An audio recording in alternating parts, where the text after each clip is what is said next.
السلام علیکم ورحمۃ اللہ وبرکاتہ۔ بھائیوں اور بہنوں، سب سوال جواب کا سیشن ہے۔ کسی کے ذہن میں کوئی بات ہو تو معلوم کر لیں۔ کیا عورت کا الگ رہنے کی ڈیمانڈ کرے تو جائز ہے یا جبکہ ساس سسر بوڑھے ہوں؟ ان کا سوال یہ ہے بھائی کہ اگر کوئی بیوی اپنے شوہر سے الگ رہنے کی ڈیمانڈ کرتی ہے جبکہ اس کے ساس سسر بوڑھے ہوں تو کیا اس کی ڈیمانڈ جائز ہے؟ بالکل جائز ہے بھائی۔ جب نکاح کے وقت کمٹمنٹ ہوتا ہے اس میں نان نفقہ عورت کا مرد کے ذمہ ہے، اور نان نفقے میں اس کی رہائش بھی آتی ہے، اور رہائش بھی اس کی پسند کی۔ ہمارے ہاں تو اصل میں بہت زیادہ عورتوں کو دبایا جاتا ہے۔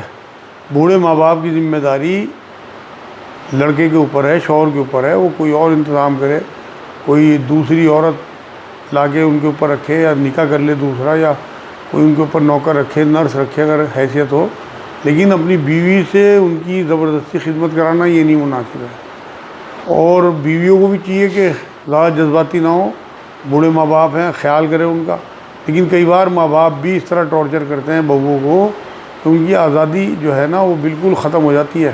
نبی اکرم صلی اللہ علیہ وسلم کے زمانے میں ہی جب کوئی مرد مرتا تھا اس ٹائم تو چتائیں جلتی جو تھیں انہی زمانے کی بات ہے، ان پہ عورتوں کو بھی بٹھا دیا جاتا تھا، ستی کر دیا جاتا تھا۔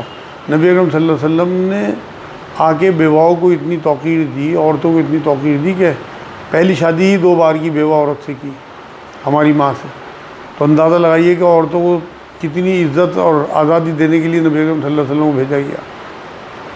آج تو ہمارے یہاں عورتوں کو آزادی نہیں ہے، جوائنٹ فیملی سسٹم ہے، اس میں زبردستی انہیں دیور جیٹھوں کے ساتھ رہنا پڑتا ہے، ساس سسر کے ساتھ رہنا پڑتا ہے۔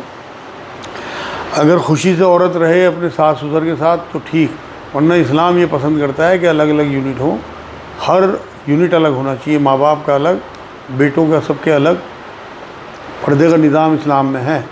لیکن آج کل تو بہت برا حال ہے۔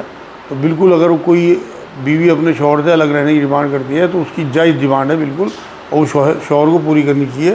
اگر مکان خریدنے کی حیثیت نہ ہو تو کرائے کے مکان میں لے کے جائے۔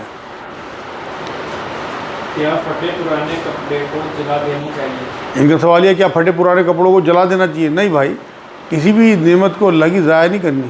آپ اسے پوچھے کے کام میں لے لیں، آپ اور گھر میں 50 جھاڑن کا کام ہے، کسی بھی اس میں کام میں آپ ان کپڑوں کو لگا سکتے ہیں۔ اگر اتنے زیادہ پوسیدہ نہیں ہوئے اور بہت زیادہ حال خراب نہیں ہوا کہ کسی غریب کو دیے جا سکتے ہوں، ہلکے پھلکے کہیں سے پھٹی ہوئے ہوں تو آپ کسی غریب کو دے دیں، اور یا پھر گھر کے کسی کام میں لیں۔ جلا کے تو آپ ضائع کریں گے چیزوں کو، یہ تو اللہ کی نعمت ہے۔ اور باقی میں نے آپ کو بتا دیا 10 کام ہوتے ہیں گھر میں، ان میں آپ یوز کریں، جلائیں نہ بلکہ۔ کیا اداکاری اور گلوکاری حرام ہے؟ کیا یہ مسلمان رہتے ہیں؟ کیا وہاں رہ کر بھی یہ نیک رہ سکتے ہیں؟ ان کا سوال یہ ہے اداکاری گلوکاری جو لوگ کرتے ہیں کیا وہ ایمان والے ہوتے ہیں؟ مطلب یہ کام کرتے ہوئے بھی کیا ان کی کمائی جائز ہے، یا وہاں اس ماحول میں رہتے ہوئے بھی یہ نیک رہ سکتے ہیں؟ بھائی ماحول کا تو بڑا اثر پڑتا ہے۔ تو میرے نزدیک تو یہ ہر گلوکاری یا ہر اداکاری جو ہے وہ حرام نہیں ہوتی، بلکہ بہت سارے کام ایسے ہیں کہ جو جائز کاموں کے لیے چیزیں، جیسے بہت ساری اچھی فلمیں بنی ہیں حضرت عمر کے زمانے کو لے کے یا حضرت صحابہ کرام کو لے کے، اور ان سے بہت لوگوں کو امپریشن ملا ہے۔ اور ایسی گلوکاری لوگ جو نعتیں گاتے ہیں یا اچھے گیت بھی گانے میں کوئی حرج نہیں ہے، تو یہ تو سب اس ٹائم بھی ہوتا تھا نبی اکرم صلی اللہ علیہ وسلم کے زمانے میں، تو اس لیے ہر ایک کو کہہ دینا یہ تو ٹھیک نہیں ہے۔ لیکن یہ جو گندی فلمیں، گندے ڈرامے، گندے ولگر گانے، ان چیزوں کو جو لوگ ان میں پارٹیسپیٹ کرتے ہیں وہ لوگ واقعی مطلب ٹھیک نہیں کر رہے۔ لیکن یہ تو نہیں کہہ سکتے ہم کہ وہ مسلمان نہیں ہے، لیکن گناہ کے کام تو وہ کر ہی رہے، ان کی کمائی بھی حرام، کیونکہ نبی نے منع فرمایا۔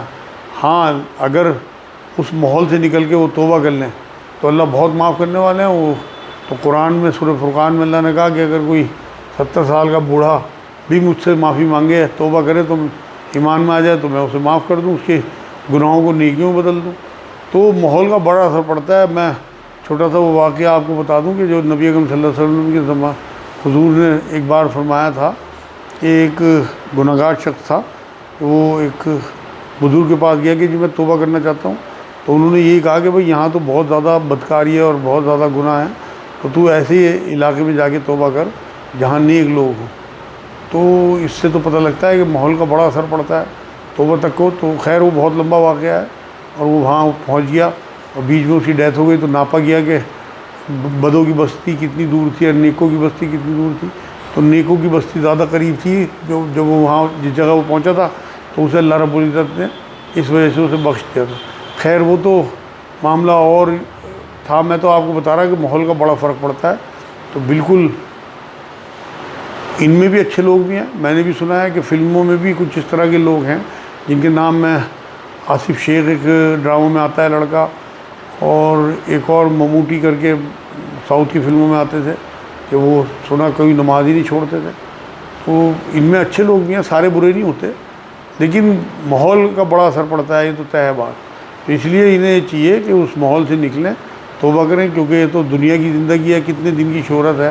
اصل کامیابی تو آخرت کی کامیابی ہے کہ اللہ آپ کے لیے جنت کا فیصلہ کر دے۔ تو میرے بہن بھائیو، جو بھی اس طرف گلکاری یا فلموں میں یا ڈراموں میں کام کر رہا ہے اور وہ آپ کے نزدیک ٹھیک نہیں ہے، تو آپ کو چھوڑ دینا چاہیے اس ماحول میں۔ کیا گالی دینے یا سگریٹ پینے سے وضو ٹوٹ جاتا ہے؟ ان کا سوال ہے کیا گالی دینے اور سگریٹ پینے سے وضو ٹوٹ جاتا ہے؟ نہیں بھائی، سگریٹ وہ جو وضو ٹوٹنے کی علامتیں ہیں وہ نبی اکرم صلی اللہ علیہ وسلم بتا کے گئے کہ یا تو آپ کا احتلام ہو جائے، یا مزی نکل جائے، یا گیس نکل جائے، یا لیٹرین پیشاب، ان چیزوں سے وضو ٹوٹتا ہے۔ باقی اور آپ کے بچپن میں تو ہم نے یہاں تک سنا کہ لوگ کہتے تھے کہ جی اگر چھینک آ گئی تو وضو ٹوٹ جائے گا، کھانسی آ گئی تو وضو ٹوٹ جائے گا، کسی نے ٹی وی دیکھ لیا تو وضو ٹوٹ جائے۔ سب بیکار کی باتیں ہیں، جو جتنا دین نبی دے کے گئے اتنا ہی دین ہے۔ کیا ننگے نہانے سے غسل ہوگا، وضو ہوگا یا نہیں؟ ان کا سوال یہ ہے کیا برہنہ نہانے سے مطلب باتھ روم میں غسل، وضو اور سب مطلب طہارت وغیرہ ہو جائے گی؟ بالکل ہو جائے گی بھائی۔ آپ اگر بالکل برہنہ ہو کے نہیں نہائیں گے تو آپ صفائی نہیں کر سکتے اپنے جسم کی صحیح طرح۔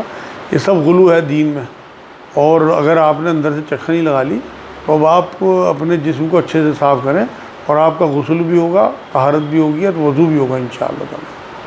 کیا عورتوں کے لمبے ناخنوں میں وضو غسل ہو جاتا ہے؟ ان کا سوال یہ ہے عورتیں جو لمبے ناخن رکھتی ہیں کیا ان کے لمبے ناخنوں کی وجہ سے ان کا وضو اور غسل ہو جاتا ہے؟ نہیں ہوتا میرے بھائی، میرے نزدیک تو ٹھیک نہیں ہے، کیونکہ نبی اکرم صلی اللہ علیہ وسلم جو اچھے انسانوں کی خصلتیں بتا کے گئے 10، اس میں ناخن کاٹنے کا بھی حکم دیا، کم سے کم 1 ہفتہ، زیادہ سے زیادہ 40 دن۔ اس کے بعد جو لڑکی ناخن بڑھاتی ہے وہ کسی بھی قیمت پہ اندر کھال تک پانی نہیں جاتا، اور اگر کوئی پہنچا سکتی ہے، انہیں کوئی ایسا آلہ انہوں نے بنا رکھا تو بالکل وضو ہو جائے گا۔ اصل تو سارے اعضاء گیلے ہونے چاہیے، لیکن میرے نزدیک یہ ٹھیک نہیں ہے اس طرح سے اتنے لمبے لمبے ناخن بڑھانا، یہ اسلام کے خلاف ہے۔ کتنے دن کی زندگی ہے میری بیٹیوں، اس کے بعد آخرت ہے، تو آپ اللہ کو راضی کرنے کی کوشش کرو۔ تو اسی طرح سے آئی برو کا مسئلہ ہے، بہت سی عورتیں آئی برو بناتی ہیں جبکہ نبی اکرم صلی اللہ علیہ وسلم نے لعنت فرمائی۔ اب جن عورتوں پہ اللہ کے رسول لعنت فرما دیں ان کی کیا آخرت بنے گی؟ اس لیے ان ساری حرکتوں سے بچیں۔ آج کل ٹیٹو بنوانے کا معاملہ ہو، آئی برو بنوانے کا معاملہ ہو، یا یہ جو یہ معلوم کر رہا ہے سب چیزیں جو ہیں یہ سب گناہ کے کام ہیں۔ ناخون بڑھانا اسلام کے بالکل خلاف چیزیں ہیں، اسلام کی تعلیمات کے۔ ہمیں تو یہاں اللہ رب العزت نے آزمائش کے لیے بھیجا، کتنے دن کی زندگی ہے، اس کے بعد آخرت ہے، اور اللہ نے قرآن میں یہ بات کہی ہے جو اللہ کا تقوی اختیار کرتے ہیں اللہ ان کے لیے بے گمان راستوں سے روزی کھول دیتا ہے۔ تو الحمدللہ آپ اللہ کا تقوی اختیار کریں، آپ کے لیے اللہ کی جنت تیار ہے انشاءاللہ۔ جبرائیل علیہ السلام کی کون سی نماز تھی جو اس امت کی فجر کی 2 سنتوں کے برابر تھی؟ بڑا اچھا سوال ہے۔ ان کا سوال ہے جبرائیل علیہ السلام کی کون سی نماز تھی جو اس امت کی فجر کی 2 سنتوں کے برابر؟ بھائی وہ برابر نہیں تھی۔ ایک بار جبرائیل علیہ السلام نے اللہ رب العزت کے سامنے عرض کیا کہ میں آپ کی عبادت کرنا چاہتا ہوں، تو اللہ نے اجازت دے دی۔ تو انہوں نے 2 رکعت نماز نفل کی نیت باندھ لی، اور 40,000 سال تک وہ رکعت 2 پڑھتے رہے، اور سلام پھیرنے کے بعد جب اللہ کے حضور پیش ہوئے تو اللہ رب العزت نے تعریف کی کہ تو نے بہت بڑھیا نماز پڑھی، لیکن آگے ایک آخری نبی کی امت آنے والی ہے، اس کی جو فجر کی 2 سنتیں ہوں گی وہ تیری اس نماز سے بھی بہتر ہوں گی۔ تو برابر نہیں ہے، آپ کو کسی نے غلط خبر دی، ان کی اس نماز سے 40,000 سال کی جو نماز تھی اس سے بہتر ہے ہماری آج کی 2 سنت ہے۔ اب جو لوگ پڑے ہوئے سوتے رہتے ہیں فجر کے ٹائم، وہ سمجھ لیں کتنا بڑا نقصان کر رہا ہے۔ 40,000 سال کی عبادت سے بھی بہتر یہ دو آپ کے 2-3 منٹ کی نماز ہے اللہ کی نظر میں۔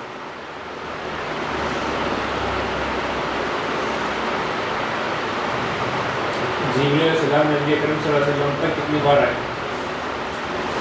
ان کا سوال یہ جبرائیل علیہ السلام نبی اکرم صلی اللہ علیہ وسلم پر کتنی بار آئے؟ دیکھو جی، روایتوں میں جو بات لکھی ہوئی ہے کہ اس 23 سالہ زندگی میں نبی اکرم صلی اللہ علیہ وسلم کے پاس جبرائیل علیہ السلام کم سے کم 40 بار آئے، اور نبیوں پہ تو کسی پہ 100 بار، کسی پہ 1 بار، کسی پہ 10 بار، اور بھی زیادہ بھی ہو سکتے ہیں، لیکن نبی اکرم صلی اللہ علیہ وسلم پہ سب سے زیادہ بار 23 سال میں 40,000 بار، الحمدللہ۔ لوگ قرآن پڑھتے وقت کیوں ہلتے ہیں؟ اچھا، ان کا سوال یہ ہے کہ لوگ قرآن پڑھتے وقت کیوں ہلتے ہیں؟